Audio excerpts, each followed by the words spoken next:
ఇందామా రక్షణ లేని బిడ్డలకి ఇదే రక్షణ లేదు. యేసుకు నీ హృదయాన్ని ఇస్తే రక్షకుడు నీ హృదయంలో ఉంటాడు. ఈరోజు ఒక్క మాట నేను చదువుతున్నాను. మరి లూకాసు వార్త 5వ అధ్యాయం 6వ వచనం.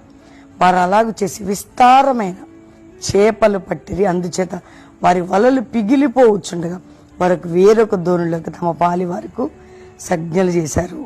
వారికి సాయం చేయడానికి వచ్చారు. 6వ వచనం. విస్తారమైన చేపలు ఎందుకు పట్టారు?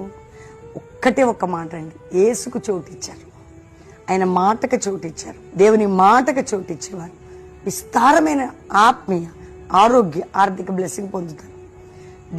దేవుని మాటకు చోటు ఇవ్వని వారు ఎండిపోతారు. పేతురు ఆయన దోణులు యేసుకు చోటిచ్చాడు, అందుకే ఆయనకి చోటిచ్చాడు, ఆయన మాటకి చోటిచ్చాడు.